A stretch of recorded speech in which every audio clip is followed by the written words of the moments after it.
Good morning, good morning, good morning, Rock City family, Rock Nation. Y'all know what time it is. It's time for Devo Energy. Yes, that's right. Let's bring the energy this morning on this wonderful Wednesday. I'm so excited about what's getting ready to happen. I have the spirit of expectancy. I'm expecting God to do something, and I know you are too.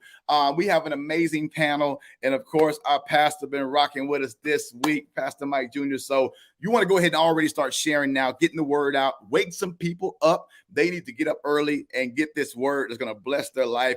As I can't say like Pastor Mike, but he says we're going to expand our faith this morning. So make sure you're already sharing because you don't want anybody to miss this word today. But first, before we do anything else, I want to introduce this incredible panel that's going to be with me, rocking with me today. They are anointed. They are powerful. This is going to be amazing. I'm excited just to be here as a host, just to sit in on this and be a part of it. First of all, Minister Aisha, come to the stage. Let's show some love for her. She's anointed. She's powerful. She's amazing. She brings the Devo energy, usually on Thursdays, rocking with the crew. How you doing, Minister Aisha? Good morning, James. How you doing this morning? I'm doing good. Good to see you. Good to see you. Thank you for being here. You ready? Look, I'm with some heavy hitters this morning. Listen, well, let's keep the heavy hitters rolling then, along with you, Minister Maisha. Pastor Hollis, come on to the stage. What's up? Show some love for him. What's going on, man? What's up, brother? How you doing, man? It's so good to see you, man. So good to see you. Thank you for being here. And last but certainly not least, I want to bring to the stage our visionary, our pastor, the man of the house, artist of the year, 5-time Stellar Award winning. The list goes on and on and on, but we know him as our pastor, our father. Let's bring him to the stage now. Pastor Mike Jr. Yeah. Hey, right now, my faith has been expanded. It's the way you say expanded, James. I don't want to go no further. If you're watching right now, you already know what time it is. You should be sending this link to everybody in your phone. We not starting until you send this link to everybody in your phone. Aisha, let me send it. I need to hear you say it. My faith has been. Come on. Has been expanded. No, it ain't expanded. It's expanded. I need to hear it, James. Let's go now. My faith has been expanded. Expanded. Let's go. Good morning, everybody. Woo! Good morning. Good morning, family. I'm already fired up. Y'all, he fired up. Y'all already in the comments. Where you're rocking from? Put your city in the comments. Oh yeah. You know, we Rock City's worldwide now, not just national but international. So go ahead and put your city in the comments. We're in multiple time zones. Shout out to everybody who's already putting it there. I see you, Alabama out the gate. California, I see you. Also, let's see, Duluth, Georgia. I see you there. Dayton, Ohio, Texas City, Texas. Thank you, Tracy. Let's see, we got Torrington, Connecticut, Memphis, Tennessee. Thank you so much. Brooklyn, San Antonio, Texas, Fayetteville, North Carolina. Thank you, Tiffany. Maryland, Diane in Maryland. Thank you so much. Also, Charlotte, North Carolina, Cocoa, Florida, Mooresville, North Carolina, Savannah, Georgia, Pearland, Texas. Let's go. T-Town, Tuscaloosa, Zimbabwe in the building. Is international Rock City family. James. I see all these cities. I thank God for every city I see. But if you are from expanded USA, I need you to type expanded USA. If you are from the land of expansion, expanded USA. Let's go. Woo! Expanded USA. Where are you at? Where are you at? Everybody, let's say Brentwood, California. There you go. Expanded. Thank y'all. Bristol, expanded. USA. There it is. Nicole expanded. Bryce expanded. April expanded. Wendy expanded. It's expansion. It's expansion everywhere. Expand USA. It's going crazy in the comments. But thank y'all so much. Don't forget, family. It's also important. We want to remind you to make sure you download the Rock City app. download the app, turn notifications on. You never know what's going to happen. You never know. Our pastor's so creative. He follows the clouds. You never know when he's going to bust a move. And you want to be a part of that. It could be prayer. It could be worship. It could be a concert. Yeah. So get the app downloaded and make sure you turn notifications on. Also, speaking of downloading, if you want this week's devotional, and I think this is so awesome what the team is doing. You can download the devotional. You can put your notes in there. You can have all the points in there. You can download it on the website. Of course, there's a link here in the description, but also go to the Rock City website, click the Devo Energy link, and download the devotional. It's going to bless you. I mean, just something to kind of help expand your faith. I'm going to get that expand before the day over with. So do that. And also subscribe to YouTube, to the Rock City TV YouTube, as well as Pastor Mike Jr. Personal YouTube as well. Well, without any further ado, I think we're ready to get into the word. And y'all are ready for it. I see you in the comments. So today, this week, Pastor Mike preached an incredible message called I Don't Know. Just being honest, I don't know. I don't know. I don't have the answers. I don't know, but I'm still moving. And so the topic we want to do today is what happens if? Yeah. What happens if making a move that moves God? And we're coming from Genesis chapter 12, verse 1. The NLT reads, the Lord said to Abram, leave your native country, your relatives, and your father's family, and go to the land I will show you. God tells him to leave the familiar and to walk in faith. Leave something you can see for something that you cannot see. And we see here Abraham is presented with an opportunity to follow God, but it's his faith in God that will inform him of his next steps. Yeah. How many times have we been concerned about what comes next while really failing to be obedient to what God has said now is really what's cost us. So let's consider today what could happen if we decided to trust God with a step today and watch him direct our path. So as we look at this scripture, as we look at this message today, the first question I want to ask our panel is, when you read the scripture, what kind of stood out to you? What jumped out at you in this topic? Well, I go first. Yeah. For me, one thing that stood out, God took the initiative with Abram. He's the one that went to Abram. He went after him and said, go, I need you to leave right now. So he took the initiative. So the invite was one thing that really jumped out at me. Another thing was, it doesn't matter where I'm going, but it matters who I'm going with and who told me to go. And the very last thing that stood out to me, unfamiliar does not mean unorchestrated. Just because Wait a minute. Hold up. Oh! Welcome to the big show, Aisha. We gotta stop. I need everybody. Here's my job. I gotta show you how to slow down. The first thing she said was the invite. I need somebody to type the invite.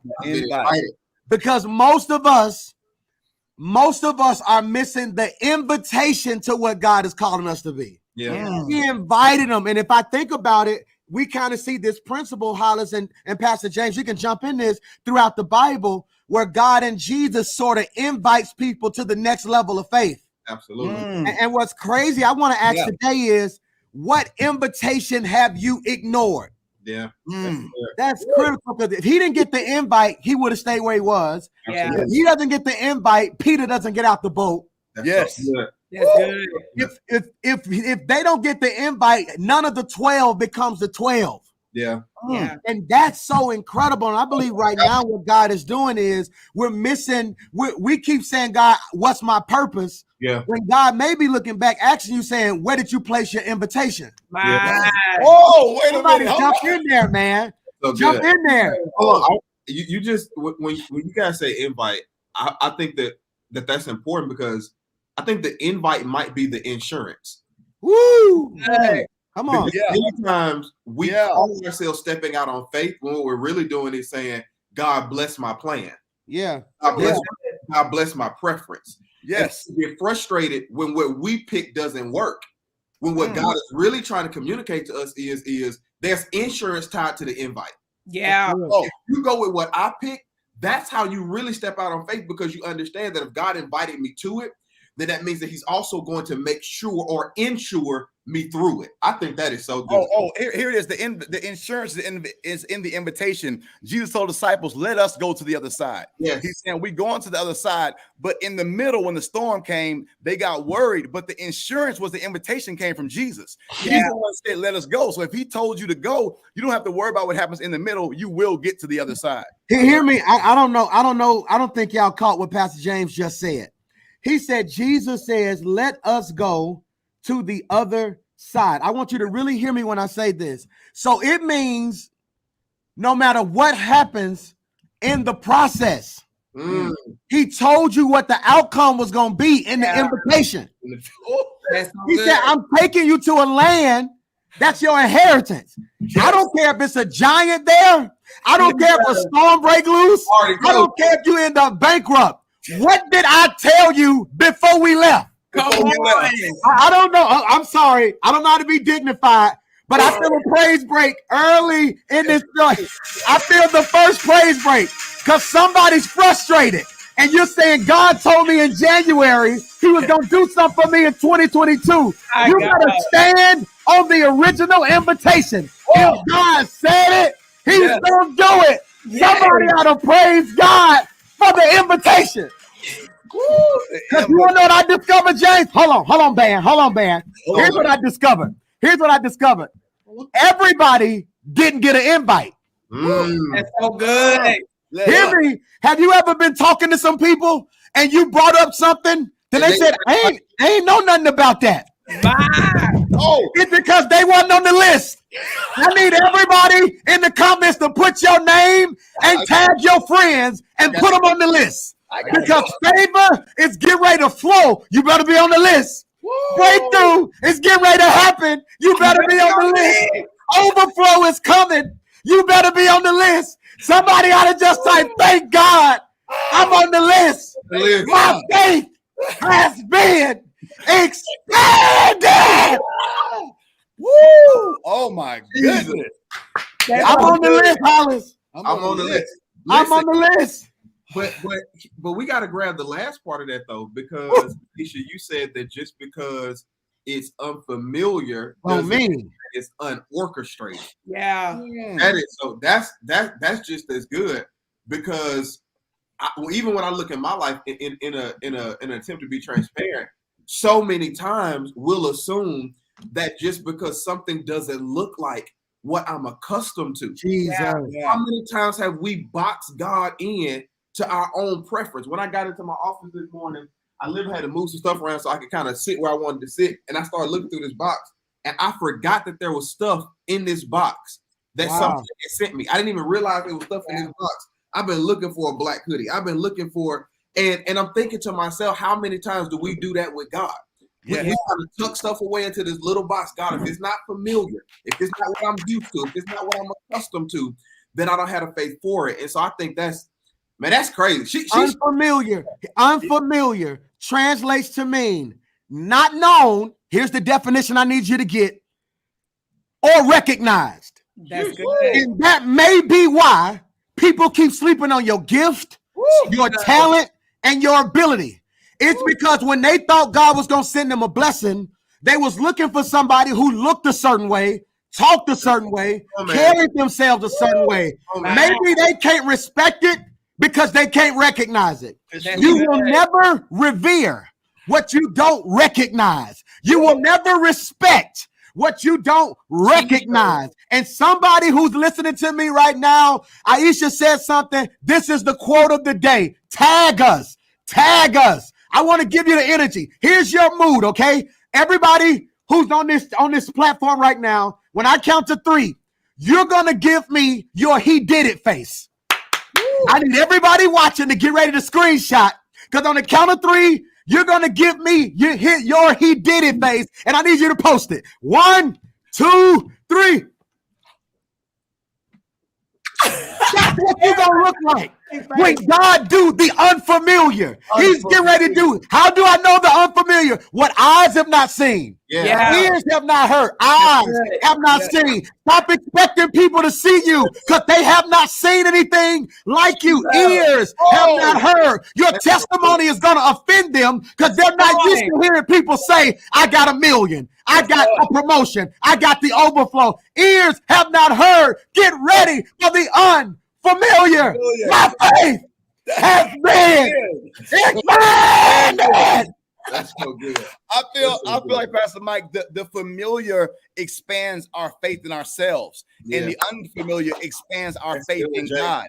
Because I notice, and you probably notice as you have kids, whenever I take Jace to an unfamiliar area, he stays close to me. Yeah. He has to feel my presence. He has to be in my lap. But when he gets familiar, when he gets used to it, he'll start drifting off. He'll start drifting away. So I believe that God allows the time, brings us back to spiritual maturity by causing us to fail at the familiar. So I think that's just so good. The unfamiliar is what brings us closer to God. Unfamiliar also translates to mean not having knowledge or experience of. And that's what you just defined, James. And here's what's critical. That story was so powerful. You said when he's not familiar, he stays close to the Father. When he becomes a little bit more familiar, he roams. In this season, God is saying, roam with me. See, because I want to help you. See, when he's unfamiliar, he stays close to you. And every parent know what I'm about to say. For the rest of the day, they close to you. Then when it's time to go, it done took them 2 hours to get comfortable. Now they ready to have fun. And God is saying, I need you to receive this prophetic word. God is saying, I am cutting the learning curve in half if you just roam the unfamiliar with me. Yea, though I walk through the valley of the shadow of death, I will fear no evil. Why? So good. For God. What's the valley? The unfamiliar. Yes. PMJ, you say God gonna cut the process in half, and I just see this. The children of Israel roamed for 40 years. Jesus was in the wilderness for 40 days. For every year that it took the children of Israel roaming without God, Jesus did it in 1 day. What took 40 years, I'm gonna give you a time cut. He said, I'm gonna give you a time. What took the people they're in the wilderness for 40 years, Jesus 40 days. So for it's not gonna take you as long. The interest not gonna be as high, it's not gonna cost you as much, you're not gonna lose as much, you're not gonna die as much. It may be unfamiliar, but God said, I'm gonna give you a time cut. That blessed me, Pastor. And that's it for me. I wish I was in church. He just said he's gonna cut the time in half. If I was in church, I would have said, open your mouth and say, yes, Lord. Yes, Lord. Y'all don't know how to have church. It's early in the morning. You got a boss waiting on you don't feel like dealing with. You got kids who've been getting on your nerves. You got bills. You got problems. God said, if you trust me and expand your faith, I'm cutting the time in. I'm sorry, y'all. I can't do it. I got to have a praise. Woo! Dancer! Woo! I got to have a praise break, boy. Oh man! Oh, that's so I good. Gotta stop. I gotta stop. Look, I want. Come on, jump in there now before I keep going. Because I want to grab something here. He says, "I'm going to go to the land I will show you." Jeez, this is future tense, and I want to take the road. Let's travel for a second, because I've never struggled. I have not struggled as much. Let me say that. Yeah. Faith for the future, right? What's been more difficult for me is faith for right now. That's good. And when I read that, I immediately thought about the book of Hebrews. I believe it's Hebrews 12:1. It says, now faith. Yeah. And I couldn't get past that. Yeah. Because for me, future faith is easier than now faith.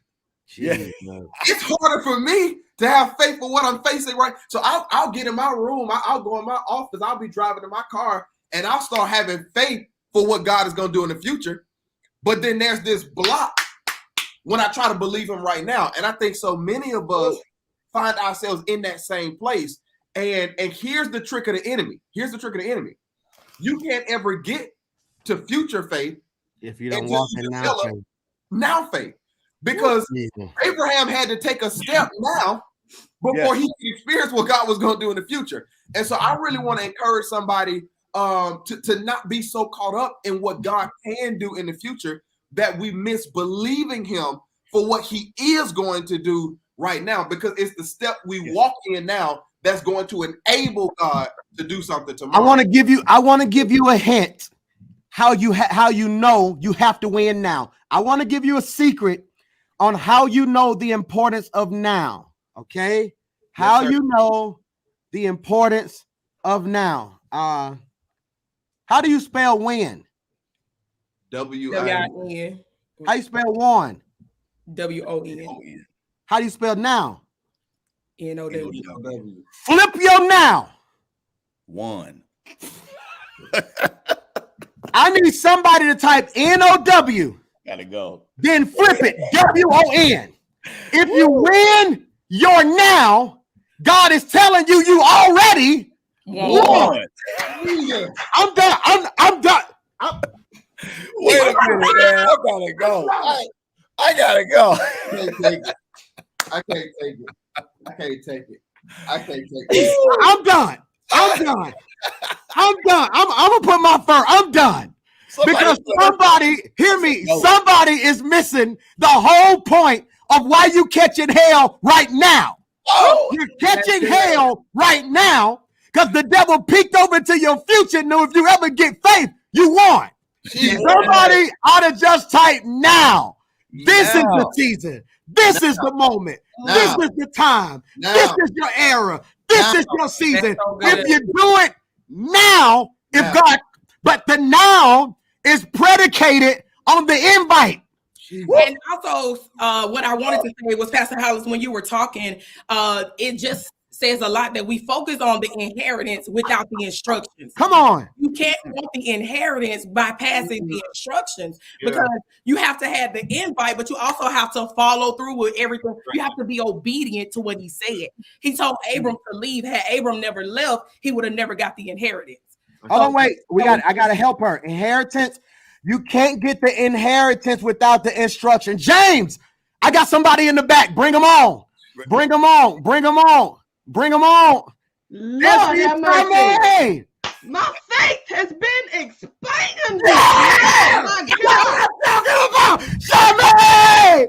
My faith has been expanded. Tiffany! My faith has been expanded. Expanded. Let's go. Charmaine, what are you hearing, Charmaine? Talk to us. Minister Isha, what you said about the invitation, if you think about it, on the invitation, sometimes you got to RSVP. You got to answer the call. You got to answer the instructions that are written on the invitation. And I almost ran up out of here. What have you RSVP'd to the invitation that God has given you? Charmaine, everybody. Charmaine, I need you to shout right now, Charmaine. Shout. Shout, Charmaine! Shout, Charmaine! Hear me! Hear me when I say this. She said, have you RSVP'd? Yes. You believe in God for all this stuff and ain't RSVP'd. I need help. I need help. Oh my God. What does RSVP mean? Oh. Somebody Google that for me. I don't know what it means. I've always heard people say it. Somebody in the comments help us. What does RSVP mean? Reservation? Very important. I don't know. Help me. Respond if you please. Respond if you please. Oh. So it's actually, so this is crazy because oh my God. It's transliterated. It's translated respond if you please because it's a French term. Transliterated, it's please respond. Oh my God. Yeah. Please respond. I want to flip the definition. RSVP means reserve my place. My God. God, I may not be where I need to be yet, but if you can just reserve my place. Come on now. I may not be living the way I should be living, but reserve my place. I may not be where I need to be in my faith yet, but if you don't mind, reserve my place. Tiffany, talk to us, Tiffany. Listen, that RSVP, the invitation, the route, you know what stood out to me? I think about when we have a GPS. When I pull up a GPS, it gives you 2 routes. It gives you the fastest route and the suggested route. A lot of times I take the fastest route because I'm not being patient. I'm trying to just go this way. And I feel like Abraham and Sarah did that too, because God told them he was going to give them land and a family, a son. Yeah. And because it was taking a while, they picked the first alternate, that fastest route, instead of taking the suggested route and waiting on what God said. And so how many times are we taking the fastest route instead of the suggested route that God has given us? And see, with the instructions you mentioned too, Minister Aisha, he gives us the instructions, but because he doesn't give us all of it, we try to fill it in ourselves. Yeah. So he told them he was going to give them a son, or I'm going to give you this land. But because he didn't tell them, like you mentioned, Pastor Michael, on Sunday, he'll give it to you, but he won't. He's a provider, but you don't know how or when he's going to provide, but you know he's a provider. And so a lot of times we are skipping and missing the steps because we're trying to move fast. We're trying to, we receive the invitation, and then, like you said, we RSVP fast, but we don't take the suggested route that God has given us. Watch this. This is what's crazy. Here's what's crazy. She said the fastest route versus the suggested route. And it made me think about when I had the flu and I had the option to get the shot or take the pills. So I got the shot in my hip, but I can remember the seasons of my life when they gave me the pills. And I don't know who's going to catch this. I've never finished those pills. Like, it's like when they give them to you to go home, the first 2 days you take them, then you start feeling better, and you don't do everything that comes with it. Wow. God's not going to give you the shot. He's going to give you incremental information. Yes. Incremental information. If you leave, I'll talk to you in 2 days. Yeah. Then in 2 days, I'll give you some more. Yeah. Then in 2 days after that, I'll give you some more. And I just need everybody to know that God is calling you to the unfamiliar. You have to trust that he's going to keep you. Because this is cold. He's not just going to call you to something. Whatever he calls you to, he can keep you in. Yes. Yeah. It's the incremental information, PMJ. You talked about that Sunday. So God doesn't give him all the information, but he did give him an instruction. The information is the facts, the risks, the precautions, what you can expect. He doesn't give him all that. He gives him the instruction to obey. And a lot of times we like to move because we don't have the information without the instruction as well. And I don't know about y'all, have you ever tried to assemble something without instructions? You may look at something, see a vision. I remember I got Jason's big Hot Wheel thing real quick, and I was like, man, I don't need the instructions for that. I'm just assemble it. I put it together, and it looked good. It looked great. But when I tried to get it to work, the dinosaur wouldn't come up and down. It wasn't functioning properly because I didn't follow the step-by-step instructions. I just tried to do it what I thought based on what it looked like. And I don't know about y'all, but have you ever had something that looked good but wasn't working good? It looked right, but it wasn't working right. And I think a lot of times that happens when we don't follow the instructions of God, when we need all the information. You know what? Because he won't give me the information, I'm not going to follow the instruction. And then we end up in he says, but I know the plans I have for you, and that's why following the step. That's what blessed me. Step-by-step instructions. I'm gonna give you today. Be obedient to the word today, and then I'll tell you what you said. You said in Sunday. Ooh, how you said it? Sunday. He already went into your Wednesday, and he already knows what he has prepared for you on Wednesday. But last Thursday was already. So you gotta be obedient Sunday, but when you get there Wednesday, you go experience everything that God already has prepared. Charmaine, before we let you go. Jesus, it's Wednesday. He's already on Saturday. Yes. He already did. Charmaine, leave us with a big word before we let you go, Charmaine. Ooh, I just say be obedient to the specific instructions that God has given to you. Because he has given, like Pastor James said, it's specific instructions. Abram followed exactly. He said, leave your native country, your relatives, your family and friends. He didn't take all that with him. He followed it because in verse 4, it said, Abram departed as God has instructed. Then when he got to that land, that's when he got the promise. He got the next set of instructions. So I say, follow the instructions that God has given you to the T. The greatest addiction that is facing us in this season is our addiction to answers. And if we don't get the answers, that's when we begin to fold in our faith. Tiffany Perry, real quickly. Obedience isn't just for you.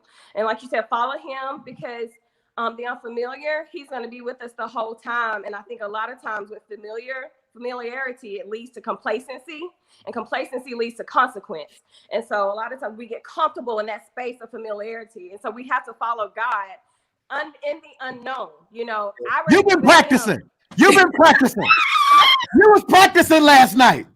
Go back and say that, Tiffany. You was practicing. Say that again. I said familiarity leads to complacency, and complacency leads to consequence. Oof.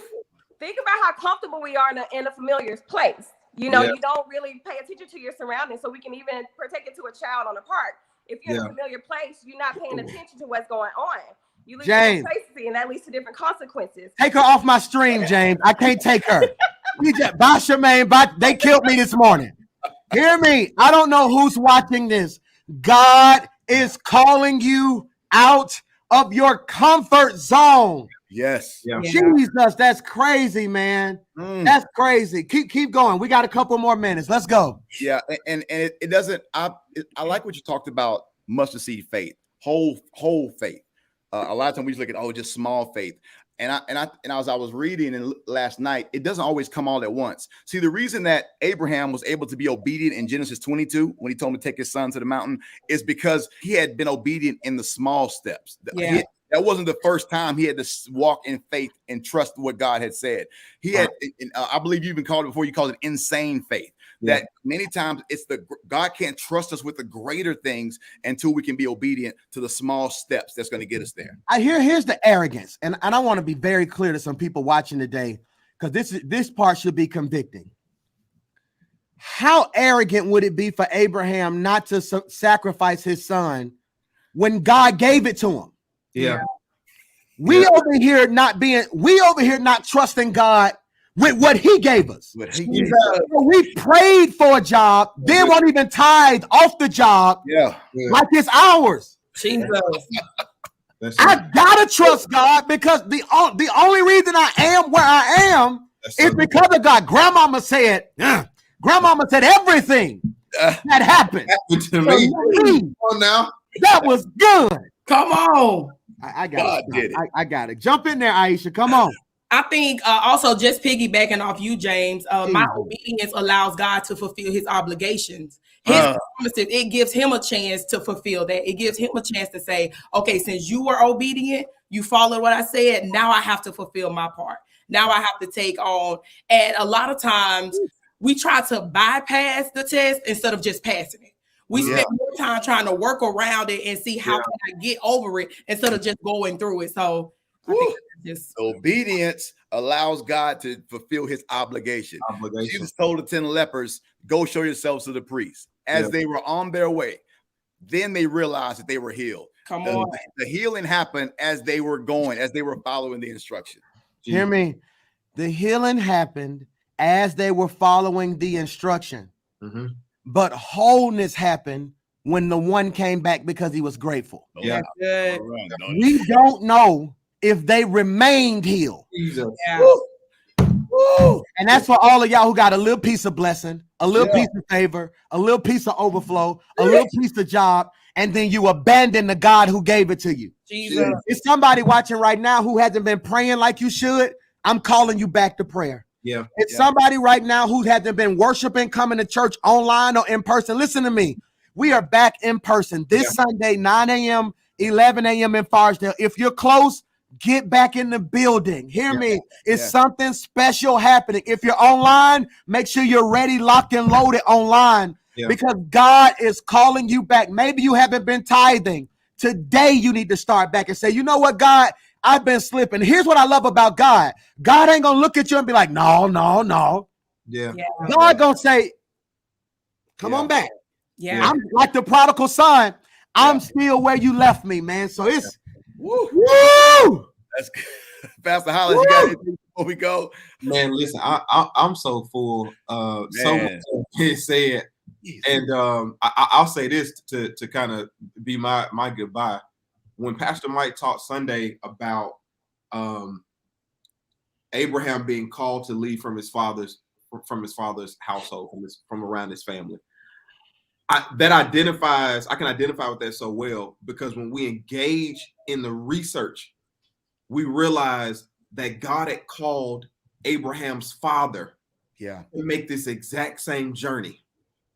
And he got to a place, we talked about comfort earlier. I think Tiffany mentioned complacency. He got to a place, not that he was comfortable, he got to a place where he was complacent. And I think we've got to draw a dichotomy between comfort and complacency. I believe I serve a God who wants me to enjoy seasons of comfort, seasons of rest.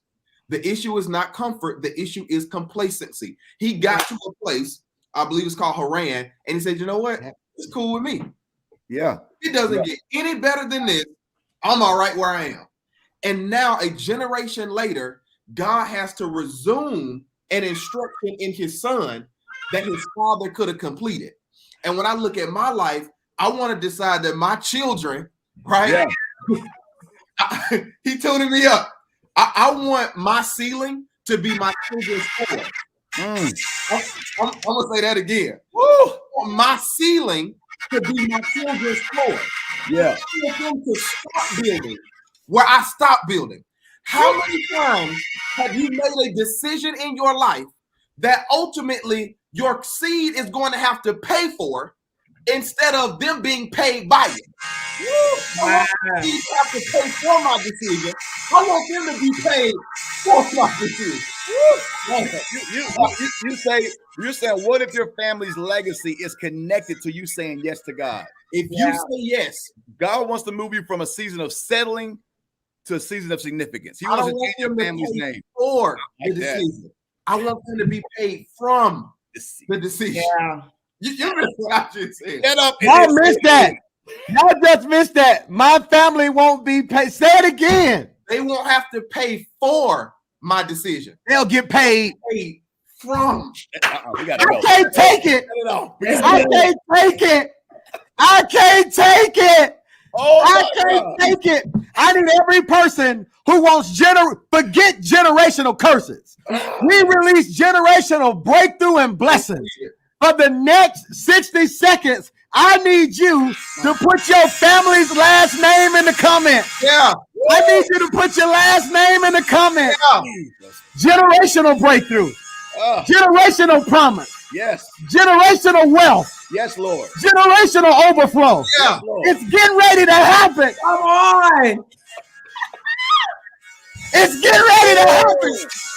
Somebody ought to shout. Somebody ought to dance.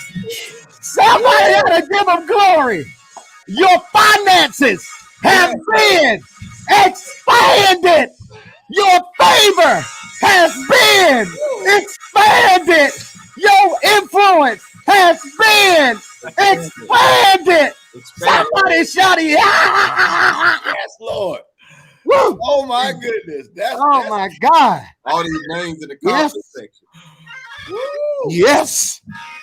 I got a feeling this morning that somebody came on devotion with your mind made up. Come on.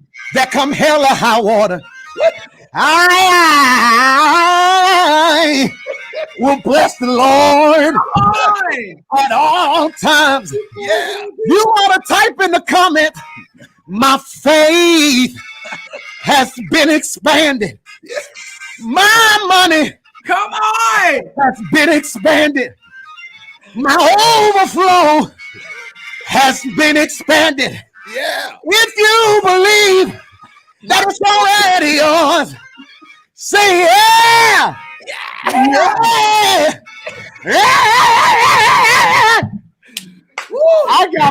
Hey, I'm done. I'm tapping the stage. I'm done. This is what you needed this morning. Don't wake up depressed. Somebody woke up depressed. I speak that off of you. Somebody woke up with anxiety. I call that off of you. Somebody woke up with pressure. I call that off of you. You may not pay the bill today, but God's going to keep you in perfect peace. It may not happen today, but God is walking through that trial with you. Keep the faith. Woo. So good. So good. Woo. I should have called my daddy this morning. I feel God, man. Oh, Jesus. I gotta stop, man. I'm tired. Jesus. Thank you, I'm Jesus. tired, boy. Thank you, Jesus. Father, in Jesus' name, Yes. we thank you for obedience. Yes, God. I'm calling those who follow us right now, God. They're telling me it's close to almost 2,000 people on here, God. I speak by faith that we would trust you like never before, Yeah. that we will continue to put you first in all we do. Yeah. God, I pray right now, 55, double favor. Yes. I pray for double favor for every assignment you called us to. I thank you right now, God, for what you're getting ready to do in their lives. Eyes have not seen, ears have not heard, neither has it entered into the hearts of men the great things you have in store for them. Yeah. God, their faith has been expanded. And God, we thank you right now for what you are about to do in Jesus' name. I just want to take my shirt off and just wave it in the air like a helicopter, man. Like, wait, man. I hold on. I'm just fired up, man. I just, who was that? Petey Pablo. Y'all better end this stream by Petey Pablo by faith, man. Petey Pablo, man. I just feel like just praising God, man. That boy said just raise up, man. North Carolina, Rock City, raise up. Wave your hands like a helicopter. Jesus. We love y'all, We man. love y'all. Be blessed. This weekend, if you're anywhere near Birmingham, Alabama, 9 a.m., 11 a.m., our Farsdale campus, you want to be in the building. We're starting a new series entitled Ouch. Yeah. Sometimes it hurts, but it helps, man. And I'm excited about what God is doing. James, how many people did we have today? I'm not back at the house, Pastor Hollis. Highest number I saw was 1912. Oh my God, man. Close to 2,000 people. Number was expanded. The devotion has been expanded. It has been expanded. Oh, God bless y'all. Bless We y'all. love you. Peace. Love Make you. sure you tag us.